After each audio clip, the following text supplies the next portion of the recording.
الله من الشيطان الرجيم. بسم الله الرحمن الرحيم. لكل نبأ مستقر وسوف تعلمون. وَإِذَا رَأَيْتَ الَّذِينَ يَخُوضُونَ فِي آيَاتِنَا فَأَعْرِضْ عَنْهُمْ حَتَّى يَخُوضُوا فِي حَدِيثٍ غَيْرِهِ وَإِمَّا ينسينك الشيطان فلا تقعد بعد الذكرى مع القوم الظالمين. وما على الذين يتقون من حسابهم من شيء ولكن ذکرى لعلهم يتقون. وذر الذين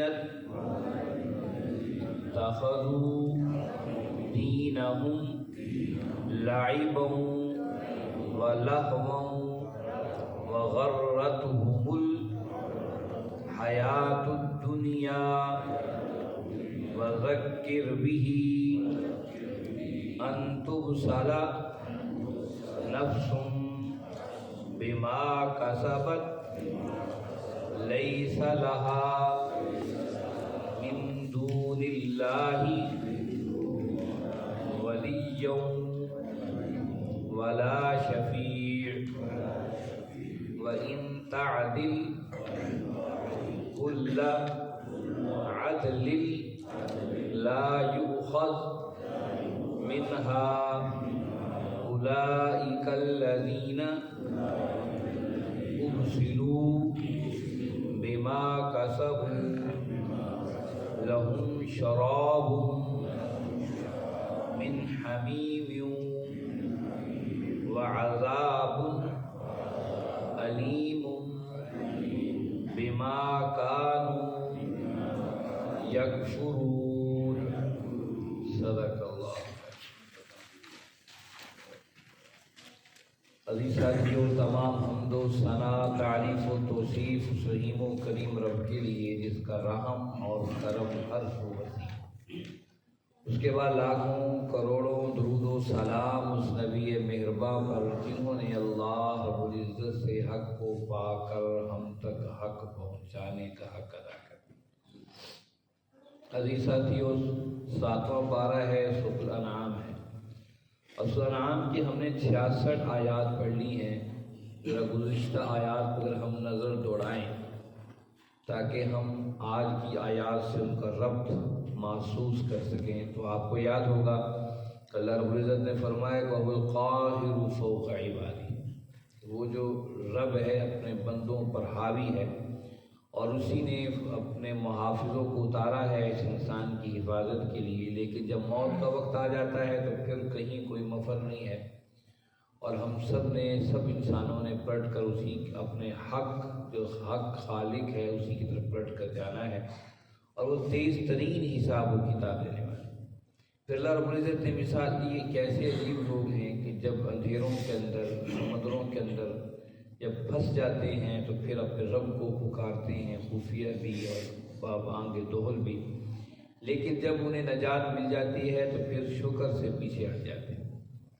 تو کہہ دو، اللہ نے فرمایا کہ دیکھو تمہیں تکلیفیں، نجات تکلیفوں سے، دکھوں سے کون دیتا ہے، پھر کیوں تم اس شرک کی طرف پھر جاتے ہو. پھر فرمایا کہ اللہ کے عذاب کے طریقے صرف یہی نہیں ہے کہ آسمان سے اگر آندھی و طوفان کو اتار دے یا زمین کو پھاڑ دے، یہی اس کے عذاب کے طریقے نہیں ہیں. اس کا عذاب کا طریقہ یہ بھی ہے کہ لوگوں کو باہم بھیڑا دے. ایک فرقے کو دوسرے فرقے کے ساتھ ملا دے، ایک گروہ کو دوسرے گروہ سے ملا دے، اور قتل عام کا ایسا نقشہ ہو کہ الحفیظ الامان۔ اور تاریخ اس بات کی گواہ ہے کہ اس طرح کا عذاب بھی اللہ رب العزت نے لوگوں پر مسلط فرمایا کہ قتل عام کی شکل کے اندر یہ بھی اللہ کا عذاب ہے جس سے پناہ مانگنی چاہیے۔ یہ تھی گزشتہ آیات۔ آج کا سبق آیت نمبر 67 سے شروع ہوتا ہے۔ دیکھیے ان آیات میں اللہ رب العزت نے کیا باتیں ہمیں بتائیں۔ فرمایا اعوذ باللہ من الشیطان الرجیم لکل نبأ مستقر، لکل ہر ایک کے لیے، نبأ خبر، مستقر ایک مقرر وقت ہے، وسوف اور ان قریب، تعلمون تم جان لو گے۔ اس آیت میں پچھلے عذاب کے تذکرے کرنے کے بعد اس آیت میں ایک اہم بات کی طرف اشارہ ہے۔ آپ کے ذہنوں میں رہے جس حصے کی آپ اور ہم اس وقت تلاوت کر رہے ہیں سورۃ انعام کی، اس کے نزول کا پس منظر بھی ذہن میں رہے۔ یہ آپ کا 13واں سال تھا مکہ کی سرزمین پر جب یہ سورت اتر رہی ہے، اور اس وقت کشمکش جو ہے بالکل پیک پر پہنچی ہوئی تھی۔ دشمن بڑی قوت کے ساتھ اس تحریک کو دبا دینا چاہتا تھا، اور اس کے مقابل بڑی قوت کے ساتھ، شدت کے ساتھ قرآن مجید کی آیات اتر رہی تھیں اور انہیں متنبع کیا جا رہا تھا اگر تم اس دعوت کو قبول نہیں کرو گے تو پھر تم اللہ کے عذاب کا انتظار کرو۔ اس پر وہ باتیں بنا رہے تھے، اچھا اگر آپ نبی ہیں تو یہ ہو جائے، یوں ہو جائے، ایسے ہو جائے، ہر ایک بات کا مفصل جواب یہ قرآن دے رہا تھا، یہاں تک کہ اب یہاں آ کر اللہ رب العزت فرمایا لکل نبأ مستقر، تم جو جلدی مچا رہے ہو کہ عذاب نہیں آتا، عذاب نہیں آتا، یاد رکھو لکل نبأ مستقر، ہر خبر کے آنے کا ایک وقت مقرر ہے۔ لکل نبأ مستقر، ہر ایک جو کچھ واقعہ ہونے والا ہے وہ وقت سے پہلے نہیں ہو سکتا، اس کا وقت مقرر ہے، اس کے بعد یہ واقعہ ہوگا، یہ اللہ کے فیصلے ہیں۔ وسوف تعلمون، اور قریب تم یہ بات جان بھی لوگے کہ ایسا ہی ہے۔ جس وقت اللہ کے نبی صلی اللہ علیہ وسلم مدینہ تشریف لائے نا، تو سعد بن معاذ رضی اللہ تعالیٰ عنہ یہ اوس کے سردار تھے۔ تو سعد بن معاذ رضی اللہ تعالیٰ عنہ نے اسلام قبول کر لیا تھا، تو انہوں نے سوچا کیوں نہ میں عمرہ کر کے آؤں۔ یہ عمرہ کرنے کے ارادے سے گھر سے نکلے اور خانہ کعبہ پہنچے۔ اب جب خانہ کعبہ پہنچے، سعد بن معاذ کے بارے میں پتہ چل چکا تھا کہ انہوں نے اسلام قبول کر لیا، اور اس کے سردار تھے، خبریں تو اہل مکہ رکھ رہے تھے کون کون کہاں کہاں کس طریقے سے تاریخ جو ہے چل رہی ہے۔ اب سعد بن معاذ رضی اللہ عنہ اپنے دوست امیہ ابن خلف کے پاس پہنچے۔ امیہ ابن خلف یہ بھی مکہ کے سرداروں میں شمار ہوتا تھا، اور آپ سب جانتے ہیں کہ بلال رضی اللہ عنہ کو انہی سے خرید کر، امیہ بن خلف سے خرید کر ابو بکر صدیق رضی اللہ عنہ آزادی دلوائی تھی۔ امیہ بن خلف دوست تھا سعد بن معاذ کا، سعد بن معاذ کے پاس پہنچے تو امیہ بن خلف نے کہا بے فکر ہو کر بلا دھڑک تم عمرہ کرو، تمہیں کوئی ٹوکنے والا نہیں۔ یہ خود اپنے بچوں کو، بیٹوں کو امیہ بن خلف ہتھیار سجا کے خانہ کعبہ میں آیا، اور سعد بن معاذ سے کہا چکر لگاؤ۔ طواف کرنے کا ارادہ ہی کیا، سعد بن معاذ رضی اللہ عنہ نے، ابو جہل آ گیا۔ ابو جہل نے کہا امیہ بن سعد بن معاذ سے کہا اچھا سعد تم نے اسلام قبول کر لیا ہے اور اب تم عمرہ کرنے آ گئے ہو؟ سعد بن معاذ جواب دیا، اے ابو جہل، اس کا نام عمر ابن ہشام تھا، کہو عمر ابن ہشام کا سنو، اگر تم نے مجھے عمرہ نہ کرنے دیا تو تمہیں پتہ ہے کہ جہاں سے مکہ میں اناج کے راستے آتے ہیں، جن راستوں سے اناج مکہ پہنچتا ہے وہ میرے اختیار کے اندر ہے، میں سارے راستے بند کر دوں گا اور مکہ کو قحط سالی کا شکار ہو جائے گا، تم بڑے سردار بنے پھر خبردار ہو جاؤ۔ اب یہ بات جو دو ٹوک منہ پہ کہی نا تو امیہ ابن خلف کو بری لگی۔ امیہ ابن خلف نے کہا سعد یہ ہمارا سردار ہے یار، کوئی نرمی سے بات کرو۔ اسلام جرأت دیتا ہے، اسلام جو ہے وہ بڑی زبردست چیز ہے، اسلام کی عجیب چاشنی ہے، پتہ نہیں وہ ہمارے ہاں لذت احساس نہیں ہے، اسلام ایک عجیب چاشنی کا نام۔ امیہ ابن خلف نے کہا یار سعد خیال کرو یہ ہمارا سردار بھی ہے، ایسے الفاظ نہ استعمال کرو، بدتمیزی نہ کرو۔ اب سعد بن معاذ نے ابو جہل کو تو چھوڑ دیا، امیہ ابن خلف کو پکڑ لیا، کہو امیہ تم بڑے مجھے پناہ دے کر یا طواف کرانا چاہ رہے، سنو ہمارے آقا کریم صلی اللہ علیہ وسلم فرمایا ان قریب امیہ ابن خلف قتل کر دیا جائے گا۔ امیہ چونک گیا، اس کا لوبی میری شامت آ گئی، اس نے کہا یار میں تو ابو جہل سے ہوں، تو میرے خلاف ہوں گے؟ کہا امیہ تیرے قتل کا سبب یہی ابو جہل ہوگا۔ ہمارے آقا کریم صلی اللہ علیہ وسلم نے اس کی خبر دی ہے، اور واقعی اس کے بعد معرکہ بدر ہوا اور امیہ بن خلف جنگ لڑنے نہیں جانا چاہتا تھا۔ ابو جہل اسے تانے دے کر میدان بدر کے اندر لے آیا کہ امیہ بن خلف میدان بدر میں قتل ہو گئے۔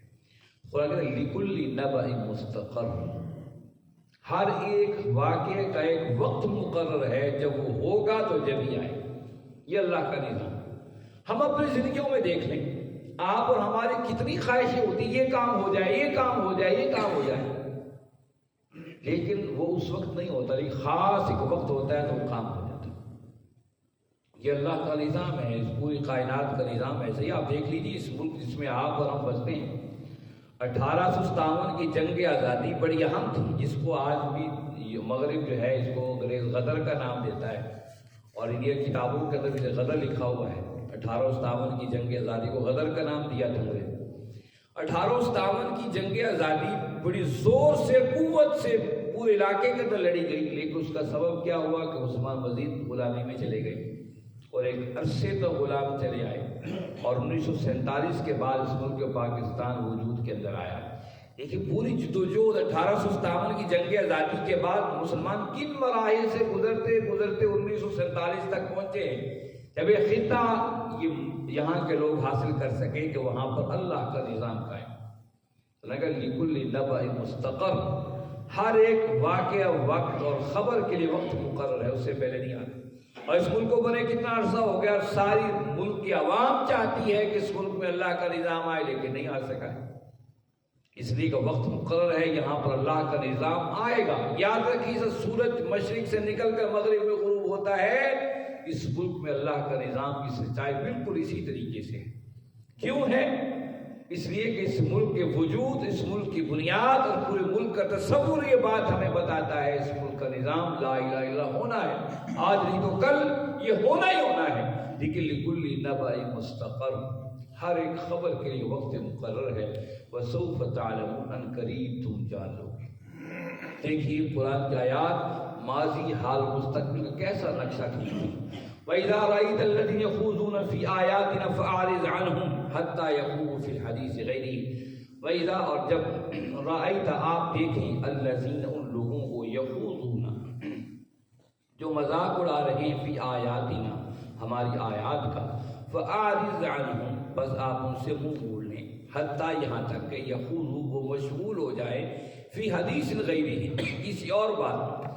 وَإِمَّا، اور اگر يُنْسِيَنَّكَ الشَّيْطَانُ آپ کو شیطان بھلا دے، فَلَا تَقْعُدْ بس نہ بیٹھو، بعد الذِّکْرَىٰ یاد آ جانے کے بعد، مع القوم الظالمین ظالم لوگوں کے پاس۔ یہ اللہ رب العزت گفتگو تو اللہ کے نبی صلی اللہ علیہ وسلم سے فرما رہے ہیں، لیکن بتانا اس امت کے داعیوں کو ہے جو اللہ کی دین کی دعوت دے رہے ہیں۔ اصل میں یہاں مخاطب وہ لوگ ہیں۔ فرماتے ہیں وَإِذَا رَأَيْتَ الَّذِينَ يَخُوضُونَ، اگر تم دیکھو، یخوض یہ غور و خوض ایک لفظ ہم استعمال کرتے ہیں، یخوضون وہیں سے نکلا ہے، غور و خوض اردو کا لفظ ہے۔ غور کا مطلب ہے کسی چیز کی مثبت تحقیق کرنے کو غور کہا جاتا ہے، اور کسی کی منفی تحقیق کرنے کو خوض کہا جاتا ہے۔ یہ اردو کے لفظ ہیں، غور و خوض، یہ اکٹھا استعمال ہوتا ہے۔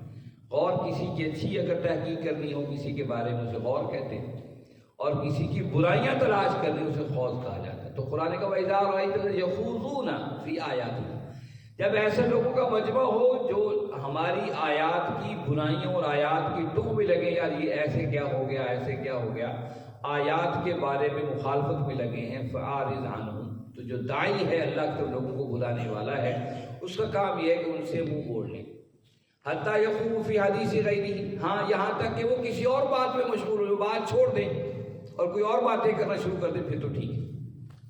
وَإِمَّا يُنْسِيَنَّكَ الشَّيْطَانُ فَلَا تَقْعُدْ بَعْدَ ذِكْرَىٰ، اور اگر کبھی ایسا ہو وہ ایسی باتیں کرنے بیٹھ جائیں، لوگوں کا مجمع ہے، اسلام کے خلاف باتیں کرنی شروع کر دیں اور کر رہے ہیں، تو آپ کوئی بات نہیں، آپ کو بھول گئی بات، اگر جب یاد آ جائے تو فوراً ان لوگوں سے، مع القوم الظالمین ظالموں سے آپ اٹھ کے کھڑے ہو جائیں اور ان سے کہیں ہمارا تمہارا کوئی تعلق ہے۔ یہ اسلام کی شائستگی کا اندازہ لگائیں، لڑنا جھگڑنا نہیں ہے، اچھا تم نے بات کی بس نکال لو لڑائی جڑائی سے، نہیں، اسلام ایک شریفانہ طریقہ، ایک جو ہے مشفقانہ طریقہ اختیار کرتا ہے۔ داعی کا کام اللہ کا پیغام پہنچانا ہے، اس کا کام بحث و تمیز نہیں ہے، لڑائی اور جھگڑا نہیں ہے۔ اگر وہ دیکھتا ہے کچھ مجمع میں اسلام کے خلاف باتیں ہو رہی ہیں تو اٹھ کے کھڑا ہو جائے، اگر اسلام کے خلاف باتیں ختم ہو گئی ہیں، کوئی اور باتیں شروع کر دی، پھر آپ ان کے اندر بیٹھ کر اللہ کا پیغام سناتے چلے جائیے۔ اور کبھی ایسا ہو جائے کہ باتوں میں مشغولیت اس طریقے سے مشغولیت ہو جائے پتہ ہی نہیں چلے، تو جب یاد آ جائے فوراً ان سے کنارہ کش ہو جائیے۔ کیا اسلام کا شائستانہ طریقہ؟ وَمَا عَلَى الَّذِينَ يَتَّقُونَ مِنْ حِسَابِهِمْ، اور نہیں ہے ان لوگوں پر جو یتقون، جنہوں نے تقوی اختیار کیا، من حسابہم، ان کا حساب من شیء کچھ بھی، ولیکن ذکرى لعلہم یتقون، لیکن نصیحت ہے شاید کہ یتقون، وہ متقی بن جائیں، پرہیزگار ہو جائیں۔ یہاں بتایا جو متقی لوگ ہیں ان پر ان کا حساب و کتاب کوئی نہیں، اس دعوت کا انکار کر رہا ہے، وہ انکار کر رہا ہے تو اسلام یہ نہیں کہتا کہ تم سے پوچھا جائے گا، نہیں، اسلام کا ذمہ داری یہ ہے، داعی کی ذمہ داری یہ ہے کہ پیغام حق پہنچا دے، کسی کو گھول کے نہیں پلا سکتا۔ اور یہاں ایک اور بات اہم بات کی طرف اشارہ کیا گیا ہے کہ یتقون من حسابہم، جو پرہیزگار لوگ ہیں، اللہ کے دین کی دعوت دینے والے، ان کے ذمہ نہیں ہے کہ ضروری ان کو مسلمان کرو۔ بعض لوگ بحث و تمیز میں بحث کرنا شروع کر دیتے، دلائل دینا شروع کر دیتے۔ اسلام کا بحث کا معاملہ نہیں ہے، ہمارے ہاں ایسے ہی معاملہ ہے۔ یہ فرقوں گروہوں کا آپس میں معاملہ کیا ہے، تھوڑی سی بات ہو جائے دوسرا بحث و تمیز میں پڑ جاتا ہے۔ قرآن نے منع کیا ہے، کوئی بحث نہیں، کوئی ہم کسی پر زبردستی کسی کو اسلام قبول نہیں کرا سکتے ہیں، ہمارے ذمہ پیغام کو پہنچا دینا ہے، بحث و تمیز نہیں ہے۔ اور کتنا بہترین طریقہ تھا سید ابوالعلا مودودی رحمۃ اللہ علیہ کا، کیا کمال انسان تھے سید ابوالعلا مودودی رحمۃ اللہ علیہ۔ ساری زندگی انہوں نے اللہ کا پیغام پہنچایا، بدترین دشمن بھی ان پر انگلی نہیں اٹھا سکتے تھے۔ ایک دفعہ جمعے کا دن تھا تو ان کا گھر اچھرا میں تھا، ساتھ ہی روڈ کراس کر کے دوسری طرف اچھرا کے اندر بہت بڑی جو ہے مسجد تھی، مولانا عمر اچھروی رحمۃ اللہ علیہ بریلوی مکتبہ فکر کے بہت بڑے خطیب تھے، ان کی مسجد تھی۔ یہ جمعہ پڑھنے کے لیے وہاں تشریف لے گئے۔ سید ابوالعلا مودودی رحمۃ اللہ علیہ کی تفہیم القرآن اور دنیات آج پوری دنیا میں چھائی ہوئی ہے۔ آج ہم ان کی قدر نہ کریں، دنیا ان کی قدر کر رہی ہے۔ دنیا میں سے جتنی بھی بڑی تحریکیں چل رہی ہیں دنیا کے اندر، وہ سب روشنی سید مودودی رحمۃ اللہ علیہ کی روشنی سے، کی کتاب سے روشنی لے رہے ہیں۔ یہ بڑی عجیب بات ہے، یہ حماس کو دیکھیے، ان کے اندر جو ہے وہ اسماعیل ہانی نے کہا کہ ہم نے تو دنیات کو پڑھا ہے، سید مودودی رحمۃ اللہ علیہ کو پڑھا ہے، تو ہم نے جہاد کا راستہ اختیار کیا۔ اور سید مودودی رحمۃ اللہ علیہ 17 سال کی عمر میں جہاد فی الاسلام میں کتاب لکھی تھی علامہ اقبال رحمۃ اللہ علیہ کے خواہش پر، اور وہ کتاب ان سے پہلے مصر پہنچ چکی تھی، جہاں پر اخوان المسلمون آج دنیا کے 22 ممالک کے اندر اخوان المسلمون چھائی ہوئی ہے، اور وہ اس زمین پر اللہ کے نظام چاہتی ہے، اور وہ تعارف کی محتاج ہے۔ سید ابوالعلا مودودی رحمۃ اللہ علیہ ان کی مسجد میں جمعہ پڑھنے کے لیے تشریف لے گئے۔ سید مودودی رحمۃ اللہ علیہ جب داخل ہوئے تو مولانا اچھروی رحمۃ اللہ علیہ ممبر پر بیٹھے ہوئے جب دیکھا کہ مودودی صاحب آ رہے ہیں تو انہوں نے پوری تقریر جو کر رہے تھے اس کا عنوان مودودی ہی کر دیا، اور خوب ان کے خلاف تقریر، خوب ان کے خلاف جو کر سکتے تھے وہ آخیر کر دی۔ مولانا رحمۃ اللہ علیہ خاموشی سے جمعہ خطبہ سنتے رہے، پورا خطبہ بھی پڑھا دیا۔ جب جمعے کی نماز پڑھ کے باہر نکلے تو ان کے رفیق کار ان کے ساتھ تھے سید مودودی رحمۃ اللہ علیہ کے، کہا کہ سید آج تو عمر اچھروی صاحب نے حد ہی کر دی، آپ کے خلاف حد ہی کر دی۔ اب میں کیا ہوا؟ کہا سارا جمعہ ساری تقریر آپ کے خلاف کی اور آپ نے کوئی جواب نہیں دیا۔ کہا اگر انہوں نے حد کر لی ہے تو آپ کو بھی صبر کی حد کر دینی چاہیے، اگر انہوں نے حد کر دی ہے تو آپ کو بھی صبر کی حد کر دینی چاہیے۔ کیا کمال لوگ تھے، کبھی کسی بات کا جواب مخالفوں کو نہیں دیا تھا۔ اور قرآن یہ بات بڑی زبردست کی، وَمَا عَلَى الَّذِينَ يَتَّقُونَ مِنْ حِسَابِهِمْ مِنْ شَيْءٍ، کسی کا حساب و کتاب ہمارے ذمہ نہیں ہے کہ فلاں شخص کیا کر رہا ہے، ہم سے نہیں پوچھ لے گا فلاں شخص کیا کر رہا ہے، ہمارے ذمہ اس کو بتا دینا ہے صحیح کیا اور غلط کیا ہے، اس پر دلیل اور بحث کے اندر پڑھنے کی ضرورت ہی نہیں ہے، وہ خود تحقیق کرے، سمجھے، اللہ اسے ذہانت دے، عقل دے، دیکھے نکلے اس سے باہر۔ یہ اللہ نے کہا کہ کسی متقی پرہیزگار کسی اللہ والے پر یہ ذمہ داری نہیں ہے کہ تم اس کے اگر غلط کر رہا ہے کہ تم اس کے برابر کا حساب دینا پڑے گا۔